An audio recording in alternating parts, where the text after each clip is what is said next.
ahora España Exportación e Inversiones, nuestra participación en este certamen. Lo primero que tenemos que hacer es agradecer muy sinceramente todos sus esfuerzos y además darles la enhorabuena por sus éxitos a la Asociación Española de Economía Digital, la A-Digital. Nosotros desde el ICEX llevamos apostando por los sectores del comercio electrónico y la economía digital varios años y desde luego no podía ser de otra forma. En concreto, entre otras muchas iniciativas, apoyamos el European E-Commerce Conference desde 2007. Pero este año, y a pesar de la restricción presupuestaria a la que todos nos enfrentamos, nos ha parecido que debíamos intensificar nuestra presencia aquí. Y por eso contamos con un espacio que compartimos con nuestros socios, la Fundación Banesto y Red.es, dedicado a informar y asesorar a cualquiera de ustedes y a cualquier otra empresa interesada sobre las posibilidades de internacionalización en el sector. Quisiera hacer un breve repaso, si me lo permiten, de algunas de las iniciativas más importantes que hemos puesto en marcha y que estamos poniendo en marcha en estos momentos. Acciones de promoción comercial, misiones tecnológicas que ofrecemos a destinos especialmente activos fuera de la Unión Europea. Sao Paulo, San Francisco y próximamente Nueva York. Acciones de comunicación, tales como nuestra colaboración con FICOT, con la red Innova y, por supuesto, con esta conferencia. Grandes proyectos de implantación como el Spain Tech Center, por ejemplo, en San Francisco, concretamente en Silicon Valley. Plataforma tecnológica que ponemos a disposición de las pequeñas y medianas empresas españolas, donde ya tenemos más de 20 instaladas y muchas otras en proceso de hacerlo. Actividades de información previas a las misiones tecnológicas y, por supuesto, también a través del programa de e-Market Services. Y, además, una muy completa gama de servicios personalizados, de unidad de asesoramiento personalizada que ofrecemos tanto desde Madrid como desde nuestras direcciones provinciales en España y desde nuestras 100 oficinas económicas y comerciales repartidas por los principales mercados del mundo entero. Quedamos a su disposición y, de nuevo, les felicitamos a los organizadores. Muchas gracias. Vídeo. Perdón, pero antes del vídeo se me ha olvidado lo más importante. No pensarían que me iba a ir sin hacerlo, que es presentar a un ponente líder en el sector. Sabemos que constituye un gran honor tenerle aquí hoy con nosotros. Es el señor Schnaars. Aparecerá después de un vídeo que se va a proyectar a continuación y es el responsable de la región de EMEA, el General Manager en Badgeville. Todo un honor tenerle con nosotros. Muchas gracias.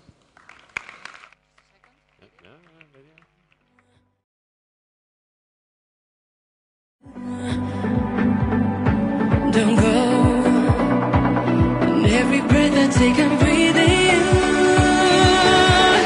you hurry forever till the end of time. From now on only you and I. We're going up, up, up, up, up, up.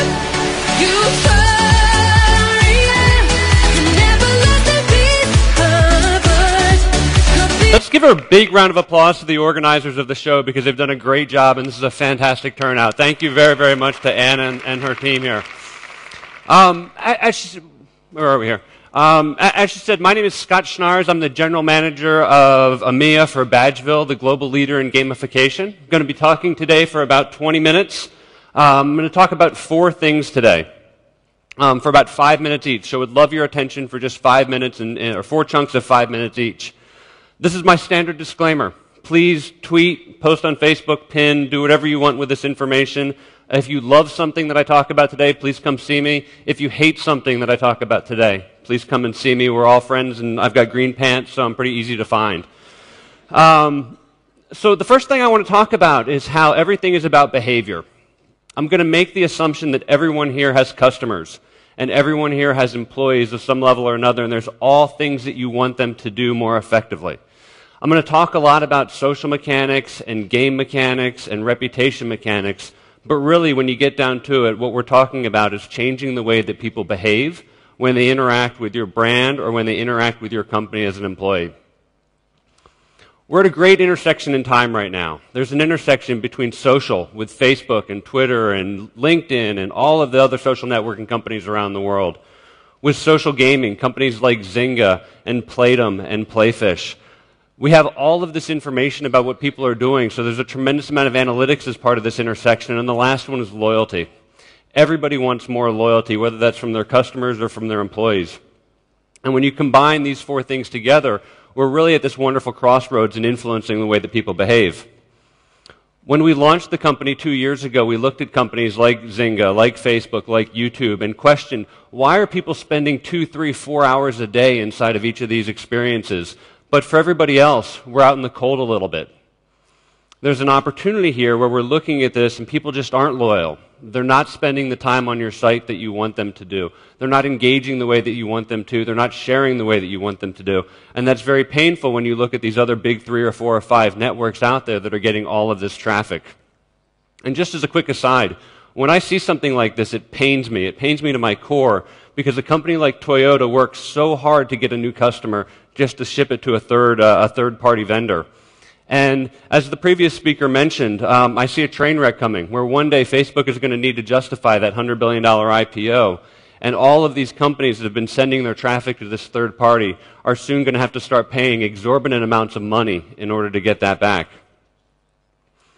The ad agency DDB says that we're not in the advertising business. We're in the decommoditization business.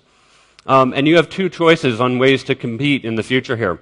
You have the opportunity to compete with people on price, or you have the opportunity to create a new, unique experience that drives more loyalty, that drives more engagement, that drives more retention, and ultimately drives more purchases. And that's what we want to talk about today. Changing the way that people behave in order to do things that are more valuable for your business. So I mentioned the second thing I want to talk about is game mechanics, reputation mechanics, and social mechanics. Gamification is a huge buzzword in the world right now. Everybody is talking about gamification. So let's just get it out on the table right now. What is the definition of game mechanics, or gamification rather? Well, quite simply, it's taking elements out of games and applying them to a non-game experience in order to reach a business objective. When I talk about game dynamics or game mechanics, I'm simply speaking about the events that happen inside of a game in order to keep that game more exciting for you, to give you a level of achievement, to make you feel like you're making progress. Harvard Business Review just came out recently and said that the biggest motivator for people in the world is achievement. They want to feel like they're progressing along, whether that's in their career, in their social circles, in life in general. People want to feel like they're moving forward. What I'm not advocating for is this. I'm not advocating that you create a new game and put it on your site. I don't want you to create a branded version of Tetris and apply it to your site and call that gamification. If I take an Xbox and I put that in the break room at your office, I haven't gamified work at all. What I've done is I've distracted your employees from actually getting their jobs done and made, and now you don't like me, right? What I'm talking about is creating an experience that's going to get people to do more things. So when I think about what gamification can do, it's something that you put onto a site in order to increase the level of activity, but those activities include stickiness, getting people to spend more time on your site. Those activities include sharing. So can I get people to share things with my social or with their social circle in order to get the word out about your business more, sharing that affinity that they have for your brand? If you're a retailer, content creation is one of the most important things that you can drive right now. It's getting people to write reviews and to ask questions and to post photos of the things that they've purchased from your business. Registration is an enormously valuable piece of content that somebody can create. I have customers of mine who tell me that a registration is worth sometimes as much as $50 to $100 per registration. If they can drive just 1 or 2 or 3% more registrations amongst their customer base, it's an enormous win for them. And finally, I think what we all want is more purchases. Can we get people to buy more things? If I can just simply increase the amount of purchases that a person makes by just a couple of % across your entire user base, that has huge ramifications for your business. And really, it comes down to any behavior that you value. Any behavior that you can value, you can recognize, and you can reward people with status or reputation or access inside of that community. A lot of people hate the word gamification. It comes up all the time in my conversations with our customers, and they say, what else can we call it?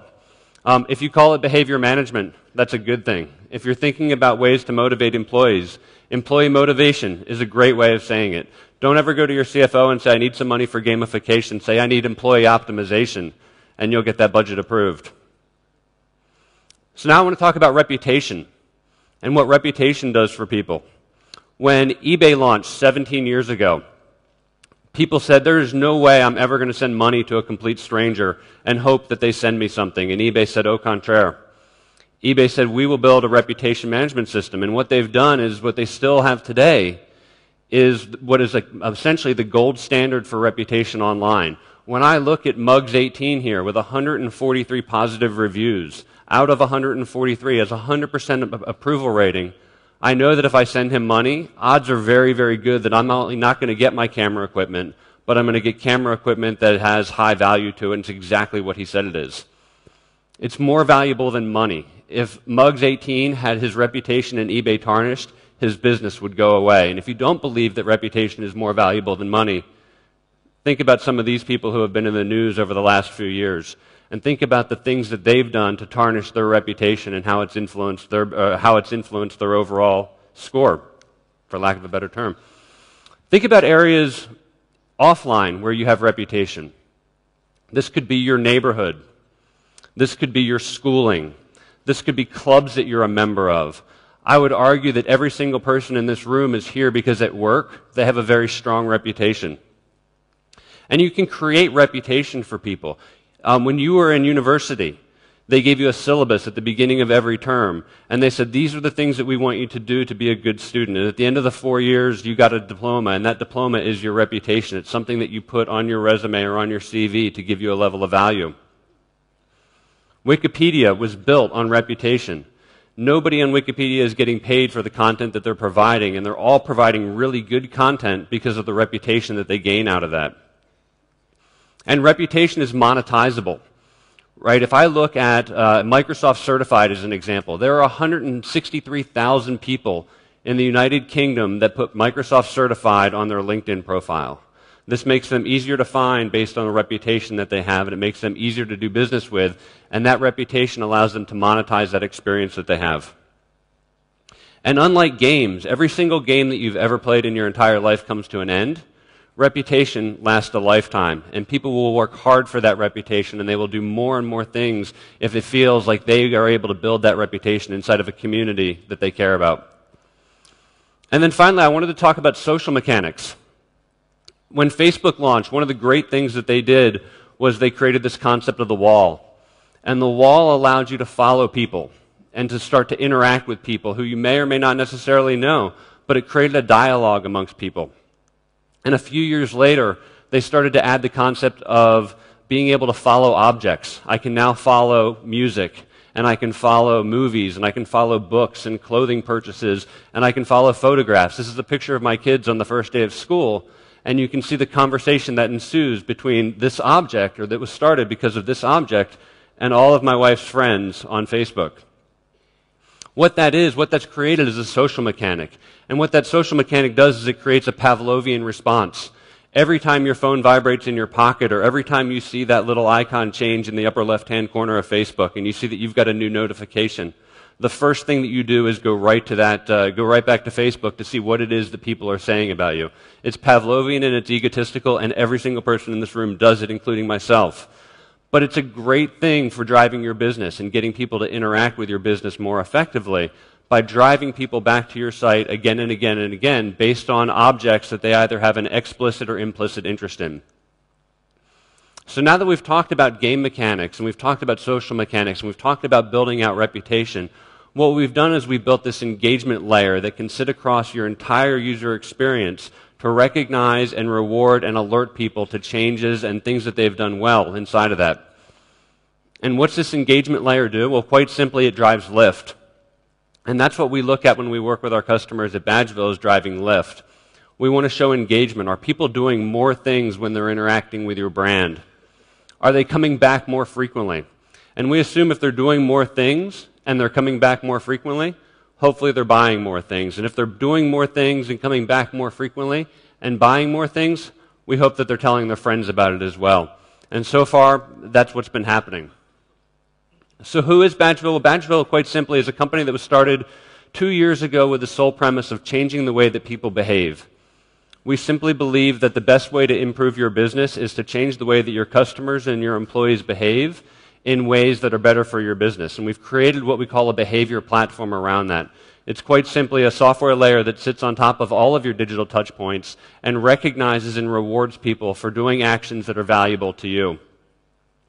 And the nice part about this is that the more social an experience becomes, the more valuable status and recognition and reputation and access become inside of that community.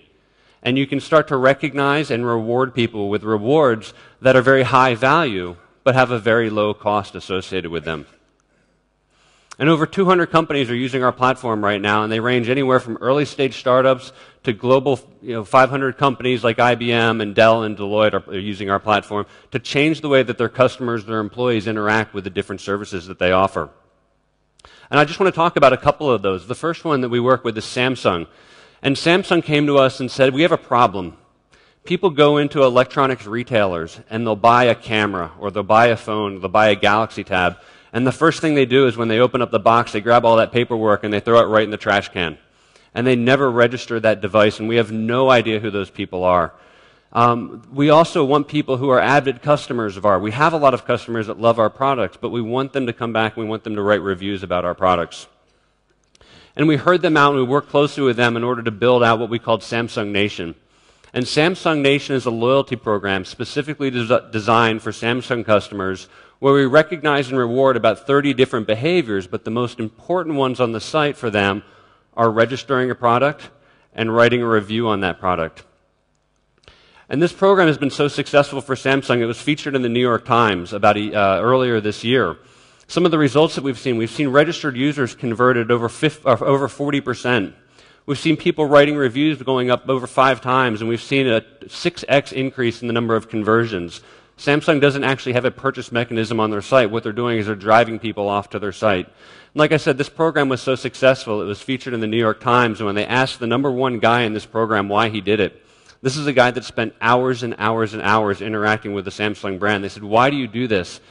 You're not getting any money for it. You're not getting any free product for it. Why do you do it? And he said, the reason I do it is because this is an area where I can feel like I'm a celebrity. I have status and I'm contributing to the community, and they've made me famous as a result of this. Another one of our customers is an early stage retailer called Sneak Peek. And Sneak Peek has a really unique flash sale kind of concept where you look at a product and then you can peek at the price. And what they've done with our platform is they've created a loyalty program around that designed to drive more purchases, designed to drive discovery of objects, getting people connected with one another and to share this product out. The results that we've driven for Sneak Peek have been really phenomenal, and we're really proud of this. Some of the things that we've seen are, when somebody likes a product, they don't just like it, they actually love it. And we've seen a 935% increase in that. We've seen a 540% increase in social shares, people pushing stuff out to their social network. A 70% increase in lift on people coming back to the site. And I think the most important one is the headline here, where we've shown an 18% increase in conversions. So if you're a retailer here today, think about what an 18% increase in conversions would do for your business. And that's the power that these kinds of programs bring to a site like Sneak Peek. And then finally, Jillian Michaels, who's a famous fitness coach in the U.S., she hosted a TV show called The Biggest Loser that ran for a number of years in the U.S. She created this everyday health challenge where she was encouraging her fans and her customers to come and want to lose weight and set up better diets and really get fit more effectively. We helped Everyday Health create this program that was very unique, and it was almost a collaborative and competitive scenario where people are competing with one another but also helping one another to set up better diets and to lose weight more effectively and create workout plans and generally live a more healthy lifestyle.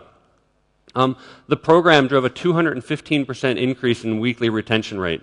People actually would set up their programs and come back and visit the site again and again and again because of the rewards and the recognition that they were getting in this community. There was a 5% increase in paid conversions. Everyday Health runs a freemium program. You start off as a free customer and then you ultimately end up paying $10 per month, $10 US per month. A 5% increase in conversions was a huge business driver for them. They have thousands of people come to the site every single month, and to get an additional 5% of them signing up to pay $10 a month on a yearly commitment was a big, big driver for them. And then finally we saw a 120% increase in top user participation. So the biggest fans of this site, the biggest members of this site were sharing their affinity in a much deeper way. And Everyday Health came out of this feeling very successful and very excited about this program. And this just isn't an American thing. This isn't just a bunch of Californians in flip-flops coming up with these crazy ideas for their companies. We have over 20 companies here in Europe who are using this platform, and they range anywhere, again, from early-stage startups. A company like Fluved, who has created a way to share textbooks among students digitally and to share notes, and they're recognizing and rewarding people for sharing the notes inside of that experience, to a company like Dan & Yogurt. Dan & Yogurt is recognizing people for buying yogurt and buying different flavors, and they're educating them about the values of healthy living and healthy lifestyle and healthy eating. This is something that can be applied universally, and we're seeing this work in every type of demographic that we roll this out to. Saatchi & Saatchi is now saying that this is the way that people expect to be treated. These are the kinds of experiences that people want to get out of their everyday online experiences that they work with. Wanda Maloney at the M2 Research is very, very bullish on this industry. She's saying that this year it's going to be about a $250 million industry, but in just 2 years it's going to grow to a $2.5 billion industry. And then finally, Gartner. Gartner's also very bullish on this, and I think maybe even a little bit too bullish because 2014 is just a short time away. But they are saying that in the next 18 months, more than 70% of Global 2000 companies will employ some kind of behavior management mechanism similar to gamification, where you can recognize and reward your top employees and your top customers for participating in these kinds of experiences. So finally, anybody from San Francisco, go Giants, and that's it. Thank you very much.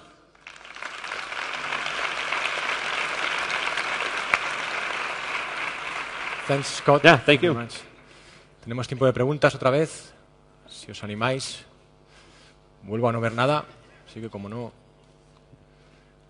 ¿Alguna pregunta por aquí? ¿Tenéis los micrófonos? Solamente tenéis que levantar la mano. Wow, that's easy. Yeah. Creo que tenemos una por allí. Sí. A ver.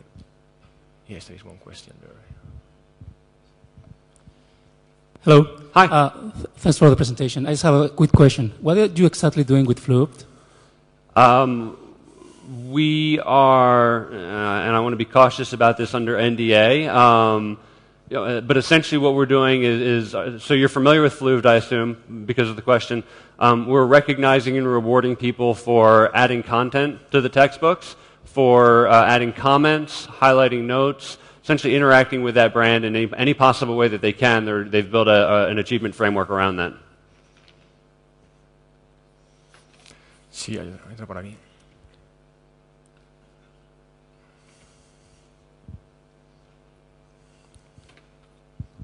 Hey there. Hi. I was wondering, can you give us a concrete example how you would incentivize people to write, for example, the Samsung example, to write reviews? How would be the process, and what kind of incentives do people get? Yeah, so for Samsung and most of our customers, it is purely an intrinsic motivator for them. Right? They're looking for the recognition and they're looking for the status that they can get inside of that community. For Samsung, they do offer a monthly contest where if you write a review or you watch a video about the new TV that they just launched or you look at the Galaxy 3 and share it with a friend, you can be entered into a contest to win that device. But for the most part, what Samsung recognizes is the lifespan of a member of their community is only about 6 weeks. Samsung is in a unique position where people don't buy their products that frequently. You buy a phone every 2 years. You buy a television every 5, 6, 7 years. So when the life cycle of that consumer is, I'm interested in the product, I'm going to read some reviews, I'm going to go shop at the partners, I'm going to come back and register it, and then I'm going to write a review. And that process lasts anywhere from 6 to 8 weeks. What we did with this program was create an achievement framework that recognizes people for all of the behaviors that you saw listed there, where you're being recognized for registering the product, writing the reviews, sharing, watching videos, and so on and so forth. For Samsung, they've got 2.5 million people a month that come to that site. They're not going to get all 2.5 million of them to write a review. For them, if they can get an increase of 10, 15, 20% of more reviews, what that does for Samsung from a business standpoint is it helps their Google search engine optimization. Because all of their reviews are being indexed by Bazaarvoice, their review provider. So for them, it was a high-value reward. It gave people a level of status inside of that community, but it was strictly an intrinsic reward.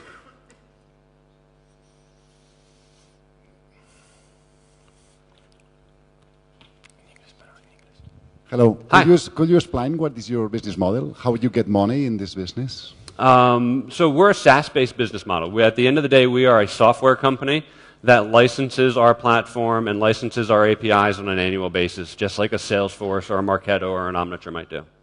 So a really straightforward software model.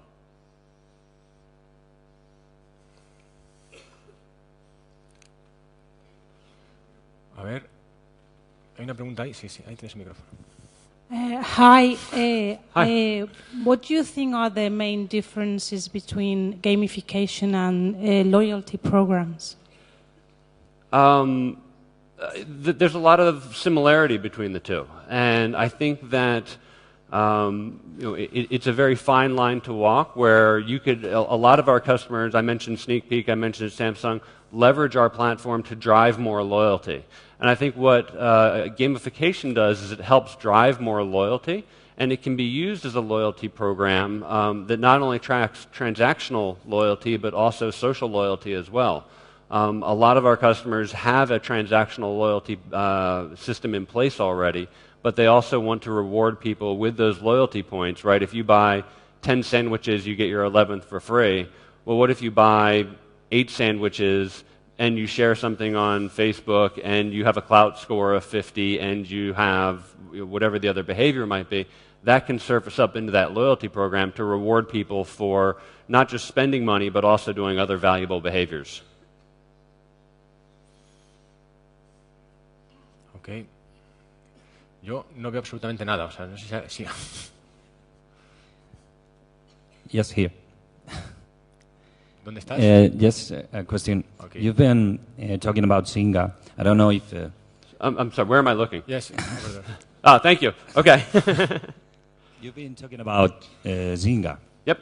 I don't know if it's a company that shares your same business model, but you know that a couple of days ago they announced restrictions and some firings. Do you think it will affect your company the same way?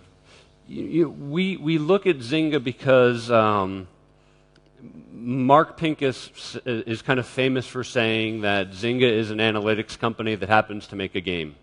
I think that what Zynga does very well is they understand behavior and they understand the drivers to influence behavior.